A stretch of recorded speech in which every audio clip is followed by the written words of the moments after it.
Oui, donc je m'appelle Jacques Antonin, je vis dans le sud d'Aveyron depuis maintenant une trentaine d'années et j'ai une passion, on va dire, c'est la découverte de la manifestation de la vie à travers aussi bien la biologie cellulaire que les micro-organismes et que la vie, le règne végétal, animal, etc., les insectes, tout ça. Donc toute cette biodiversité qui en même temps, j'ai la chance qu'elle soit sous mes yeux, on va dire, en permanence. Et ça me permet de me ressourcer, d'être suffisamment en forme pour pouvoir vivre ce que l'on vit actuellement, qui parfois peut être très déstabilisant. C'est vrai que l'ignorance fait partie des gros problèmes qui nous ont entraînés dans la situation où on est actuellement. Mais cette ignorance, elle est en même temps ponctuée, elle est à l'origine de la désinformation. C'est-à-dire qu'on se laisse désinformer par ignorance.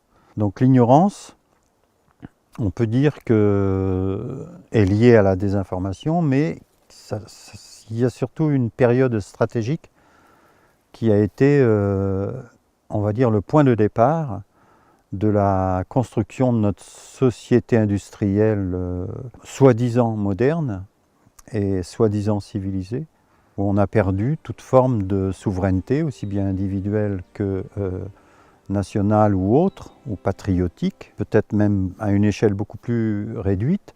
Ce principe de souveraineté a disparu. Il a disparu par ignorance, d'une part, de ce qu'est un être humain, d'autre part, et surtout du potentiel caché dans les forces de vie d'un humain qui ont été altérées depuis, on va dire, surtout avec les travaux de Lavoisier, et où on a figé un monde, le monde du vivant, on l'a figé et on l'a réduit à tout ce qui est visible, tout ce qui est d'ordre visible, alors qu'on ne voit que même pas 0,5% de la réalité, et que cette réalité existe parce qu'il y a plus de 99,5% du non-visible qui permet au visible d'apparaître.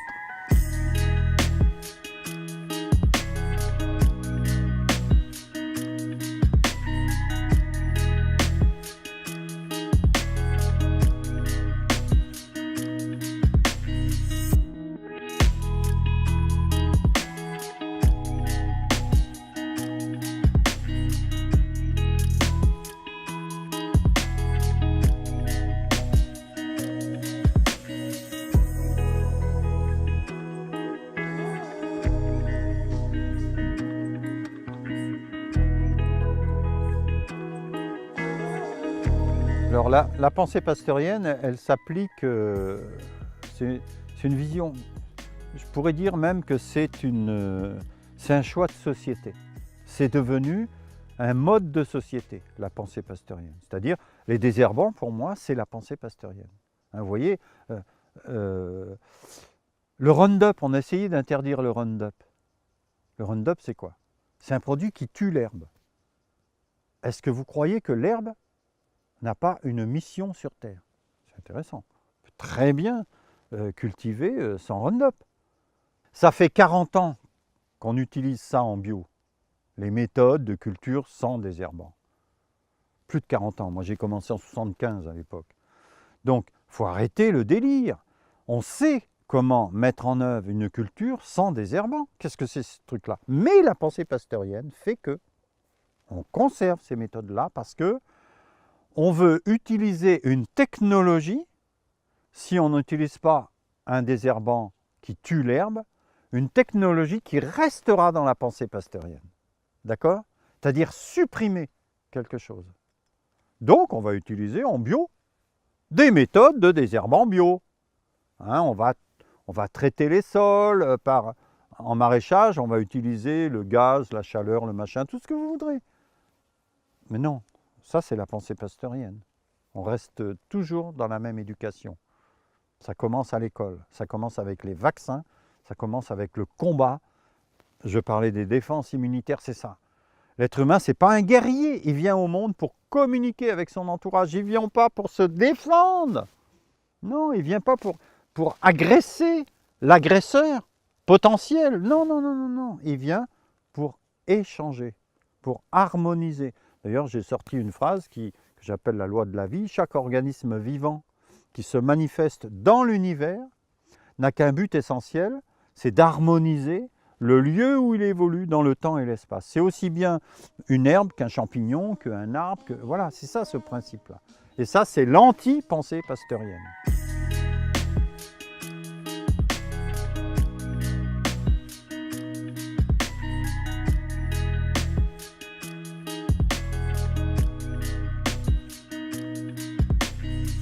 Quand j'ai parlé du pléomorphisme, alors là on peut aller on concrétise l'erreur de la pensée pasteurienne dans le courant du XXe siècle, en partant de Antoine Béchamp qui était de 19e, 20e, jusqu'à dernièrement, jusqu'à la fin, début du XXIe siècle, on a découvert que en fait un être humain vivait grâce aux bactéries, grâce aux microbes, grâce à tout ce monde qui part du non visible pour devenir visible, mais il n'y a pas vraiment cette interface entre le non visible et le visible, elle n'est pas suffisamment, pour certains, elle ne sera pas la même que pour d'autres, c'est ça que je veux dire, suivant l'outil qu'on a. On a constaté que dès qu'il y a un déséquilibre dans un organisme vivant, se met en œuvre un processus de réharmonisation de cet organisme par, en l'occurrence, des virus qu'on appelle bactériophages, qui mangent des bactéries. Donc ça, c'est naturel. Et quand on a parlé de ces histoires de vaccination contre le Covid, eh bien, c'était évident qu'il y allait avoir une production de variants naturels. Ça s'appelle le pléomorphisme, la capacité de générer en réaction à un empoisonnement, quelque part, des bactéries, des virus, qui vont neutraliser, qui vont réharmoniser un terrain chaotique, en gros. C'est ça le principe. Et tant qu'on n'aura pas compris que l'organisme humain, pas que humain, un organisme vivant a la capacité d'harmoniser, de s'harmoniser en fonction d'un déséquilibre, naturellement par ce qu'on appelle des éléments petits ou microzymas qui basculent, qui évoluent vers d'autres processus de type virus, bactéries, et après on peut aller plus loin dans le domaine de l'évolution qui grossit. Et d'ailleurs c'est intéressant de reprendre les travaux de Charles Laville qui dit qu'une cellule humaine n'est autre qu'une algue. Et c'est quoi une algue avant d'être l'algue? Algue, c'est une cyanobactérie. C'est quoi une cyanobactérie? C'est une bactérie. C'est quoi une bactérie, etc., etc. On remonte jusque dans le non visible qui permet au visible d'apparaître. La pensée pasteurienne n'est pas obligatoirement que lié à la vaccination. C'est ça que je veux dire. La pensée pasteurienne, c'est global. Et on est arrivé là, je pense, parce que la vaccination existait avant Pasteur, avec la vaccine, l'histoire de la vaccine. Donc il faut retourner à l'histoire de comment Pasteur a surfé sur la notion de vaccination en étant totalement convaincu, entre guillemets, par ignorance, parce que ce n'était pas du tout son métier, quelque part. Au départ, Pasteur, quand il était jeune, il était portraitiste. Il n'en avait rien à foutre de ces couillonnades-là. Et puis, on l'a bousculé pour qu'il fasse ce métier-là, entre guillemets, pour qu'il soit au devant de la scène. Et puis, voilà. Mais c'était pas quelqu'un qui était vraiment un biologiste dans l'âme. D'ailleurs, la preuve, c'est que il a inventé ces histoires de bactéries aérobies et anaérobies. Alors on nous fait croire qu'une bactérie aérobie, elle a besoin d'oxygène. C'est intéressant. Et une anaérobie ne supporte pas l'oxygène. Sauf que, si on écoute Louis-Claude Vincent, ce à quoi j'adhère, dans l'air, il n'y a pas d'oxygène. C'est marrant. Donc une bactérie aérobie a besoin d'air mais pas d'oxygène. On est bien d'accord. Et dans l'air, on a essentiellement de l'azote et de la vapeur d'eau. Une bactérie anaérobie, elle a surtout besoin d'oxygène, donc d'eau, de l'eau. Et elle va trouver son oxygène dans l'eau. D'accord? Voilà. C'est ça la nuance. Et donc, on a inversé les choses. Une aérobie ne supporte pas l'oxygène et une anaérobie a besoin d'oxygène. C'est quand même intéressant de voir à quel point on n'a pas remis en cause cette pensée pasteurienne fondamentale qui est encore actuellement malheureusement utilisée, en l'occurrence avec les fosses septiques. Ça, c'est l'erreur fondamentale, c'est de mettre les excréments humains dans de l'eau. Faites l'expérience. Allez voir un pot de chambre 6 mois après, hein, avec du caca, comme on dit, hein, dedans. Vous allez voir comment ça n'a pas évolué. Ça pue, c'est tout. Donc, c'est ce qui se passe dans les fosses septiques. Si on met des excréments dans de l'eau, il y a un blocage sur la transformation des matières par une inadéquation bactérienne. D'accord? C'est pour ça qu'on dit qu'il faut mettre des bactéries dans les fosses. Ben non, si on ne mettait pas la merde dans l'eau, on n'aurait pas besoin de rajouter des bactéries. Donc, là aussi, c'est un gros problème. Donc, si on supprime les fosses septiques et qu'on trouve, en l'occurrence, des méthodes, en l'occurrence la phytoépuration, qui est quand même un outil extraordinaire naturel, hein, d'ailleurs, on n'a pas besoin de trucs compliqués, hein, et bien très rapidement, avec des stations d'épuration dignes de ce nom, phytoépuration grande échelle, on peut reboire l'eau des rivières rapidement, hein. C'est pas un problème. Et c'est ça qui pollue.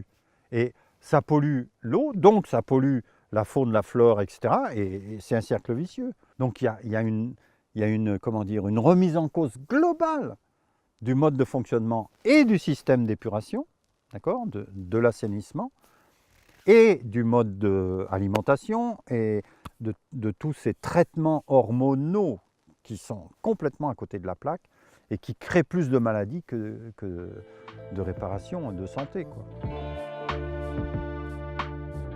Il y a des scientifiques qui sont vraiment extraordinaires, notamment on a un trio que j'aime beaucoup qui est Greg Braden, Lynn McTaggart et Bruce Lipton, qui nous font des conférences extraordinaires et dernièrement qui valident le fait que l'être humain, le premier cerveau qui est construit dans l'embryogenèse, au moment où cet être nouveau se fabrique dans le ventre de la maman, c'est le cœur, le premier élément, et par-dessus son cerveau autonome.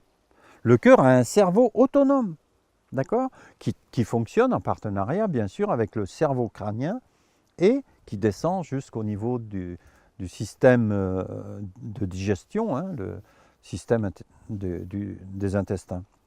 Et donc, dans notre capacité d'expression, le cœur est l'élément prépondérant.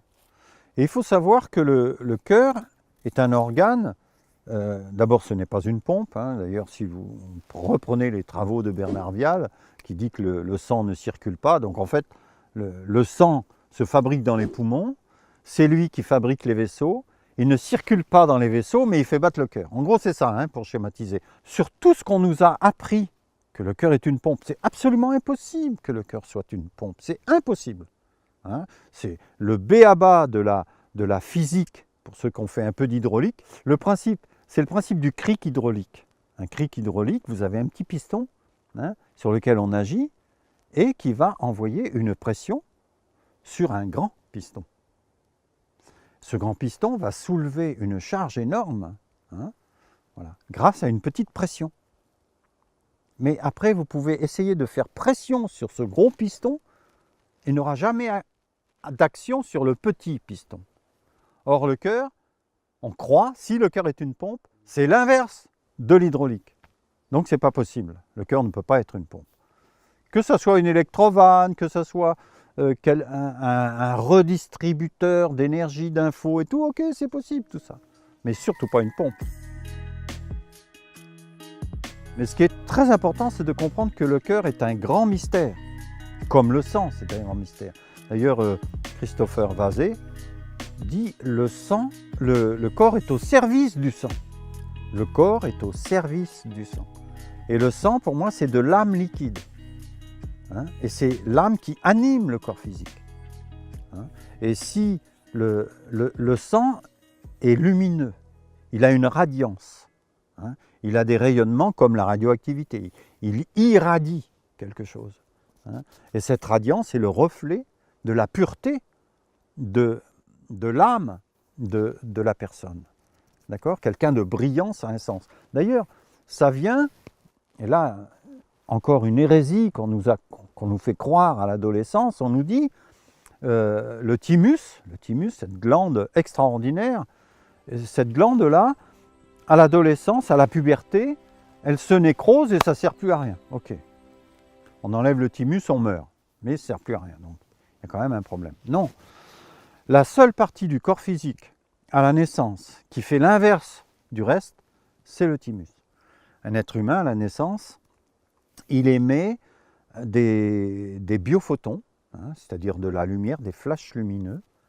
Et en l'occurrence, un enfant, quand il sort du ventre de sa maman, il émet 200 biophotons par seconde par centimètre carré. Donc c'est de la lumière, c'est un bloc de lumière. Mais il n'est pas dur, il n'est pas minéralisé encore, hein, il n'est pas cristallisé. Et progressivement, cette lumière va se libérer pour se transformer en matière. D'accord ? À la fin de croissance, hein, vers 21 ans, on a diminué de moitié de lumière, mais on a augmenté la matière. Voilà. Et la seule partie qui fait l'inverse, c'est le thymus. Le thymus, à la naissance, c'est une glande qui est petite, mais par rapport au reste, qui est grosse. Et à la puberté, au moment où l'enfant découvre son identité intime quelque part, hein, qui suis-je? À ce moment-là, le thymus perd de sa matière, mais par contre, il augmente en lumière. Et c'est grâce à ce potentiel de communication identitaire que l'enfant peut communiquer avec son environnement, avec le principe des biophotons, comme on retrouve dans une graine germée, comme partout. C'est ce principe-là. S'il n'y a plus de biophotons, s'il n'y a plus d'ondes lumineuses porteuses d'informations, il n'y a plus de communication. Or, qu'est-ce que fait la vaccination? Elle détruit le thymus. Comment voulez-vous qu'un ado, hein, qui a été dès le départ perturbé par des informations qui n'ont rien à voir avec ce qu'il est vraiment au fond de lui, quand il arrive ado, il a envie de tuer tout le monde, quoi. Le monde qu'on lui propose ne correspond pas à ce qu'il est au fond de lui. Donc il cherche. Il se fout des voiles, des machins, des étiquettes, qui se terminent en schizo, parano, tout ce que vous voudrez. Ou alors on fuit dans des trucs illicites, entre guillemets, mais qui sont illicites par rapport à soi-même, pour aller chercher quoi, on ne sait pas. C'est la quête permanente, quoi. Voilà, l'ignorance. Je pense que ce qu'il faut conscientiser, c'est le fait que l'être humain peut vivre sans manger de matière et sans boire, ça, à l'origine. Donc ça, on peut l'expliquer scientifiquement, c'est plus un problème. Et donc ça veut dire que croire qu'il faut manger ceci, qu'il faut manger cela, par exemple un régime à base de viande, de protéines, de machin, de trucs, non. Ça, franchement, il faut remettre ça à plat. Et ça fait partie des problèmes, aussi bien de la santé que du climat. On est bien d'accord. C'est lié directement. Hein. Après, là, le gros problème qu'on a mis dans la tête des gens, c'est de croire que, par exemple, le blé est dangereux. Le blé, il n'a jamais été dangereux, le blé. C'est la manière dont on le cultive, la manière dont on le transforme en farine et la manière dont on fait le pain qui fait que ce n'est pas dangereux ou c'est dramatique. Voilà, donc on retombe dans le problème de l'ignorance et de la désinformation et de la diététique entre guillemets qui n'a rien à voir avec les besoins d'un humain. D'accord ? Voilà. Et donc moi je fais le pain depuis 30 ans ici. J'ai constaté que quand je vendais mon pain sur le marché de Saint-Afrique, ben, les gens ils disaient oui mais moi j'ai l'allergie au gluten, tout ça. Bon moi je ne savais même pas ce que c'était cette histoire d'allergie au gluten. Alors je donnais un petit pain par-ci, un petit pain par-là. Et puis les gens y revenaient, ah ben finalement j'ai pas eu de problème. Voilà. Et donc, de fil en aiguille, j'ai étudié le sujet. Il est bien évident qu'il y a la manière de cultiver, mais il y a surtout la manière de faire la farine. Voilà. Et de là a découlé l'histoire des moulins à strier, quel est l'élément dans le grain qui perturbe les gens, etc., etc. Donc tout ça, c'est un travail qui est à la portée de tout le monde. Hein, maintenant, ça fait des années et des années qu'on passe cette information. Donc à aucun moment le gluten peut être dangereux dans la mesure où on sait faire le pain. Même un blé qui a été un blé moderne, entre guillemets, mais bon, je ne parle pas des blés trafiqués, je parle de blé avec des variétés qui ne sont pas des ancestrales, hein, ne pose aucun problème dans la mesure où on fait la farine avec un moulin à strier qui respecte le grain, qui enlève l'élément qui est à l'origine de la destruction des parois intestinales, etc., etc. Si les macromolécules de gluten sont transformées pendant la panification, on ne risque absolument rien. Voilà. Donc, c'est que de l'ignorance et de la désinformation. On retombe dans les mêmes problèmes. Il faut savoir aussi une chose, c'est que en France, on exporte une quantité de blé phénoménale et on importe des céréales. Qu'est-ce que c'est ces conneries? On n'a pas besoin de faire ça. Ça ne tient pas la route. Donc, on n'a pas besoin d'exporter des céréales, on a juste besoin de les cultiver en respectant ce qu'est le grain de blé, entre autres le blé, mais ça peut être aussi le reste des céréales. Et à ce moment-là, on en aura largement assez pour notre production, sans avoir à en exporter. Et on peut tout passer en biodynamie demain, ça ne pose aucun problème. On aura largement assez pour nourrir les habitants du pays. Ça ne pose aucun problème, on aura même des excès. Donc qu'est-ce que c'est ces théories qu'on est des milliards et qu'on n'aura pas assez? Non, non, non, non, non. C'est qu'on n'a pas les connaissances, on a beaucoup de désinformations et pas les connaissances de ce qu'il faut pour nourrir un humain correctement. Voilà. Et croire qu'il faut manger de la viande, là aussi, ça ne tient pas la route. En plus, il y a des gens qui peuvent très bien consommer un produit animal, et puis il y en a d'autres où non. Donc qu'est-ce que c'est ces trucs-là? Il n'y a pas deux personnes pareilles. C'est sûr que la problématique alimentaire est très liée au climat, et indirectement, le contexte climatique va avoir une perturbation sur ce qu'on a envie de manger. D'accord? Et qui peuvent vraiment perturber, surtout chez les jeunes, hein, en cours de découverte du monde, qui sont complètement chaotisés par des attirances, quelque part, qui ne sont pas tellement naturelles. On est bien d'accord.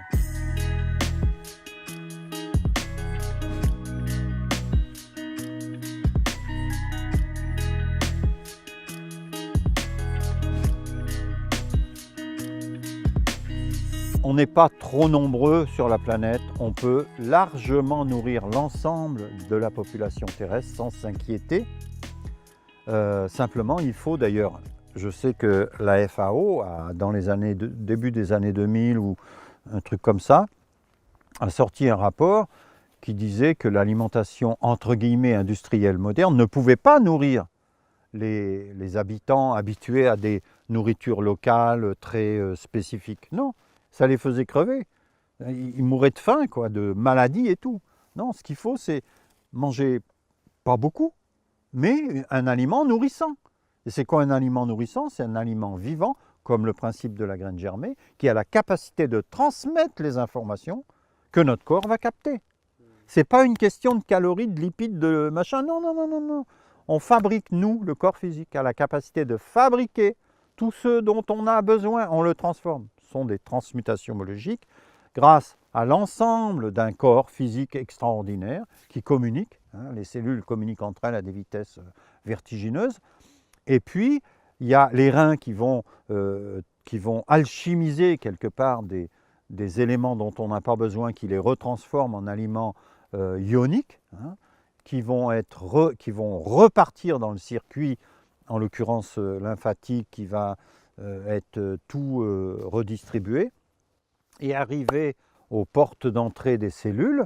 Et la cellule, si elle a besoin d'une information sous forme ionique, hein, hop, les canaux ioniques s'ouvrent et l'information rentre dans la cellule. On est totalement autonome, il ne faut pas s'inquiéter. On ne manquera jamais de nourriture dans la mesure où on sait comment ça fonctionne. Il ne faut pas s'inquiéter.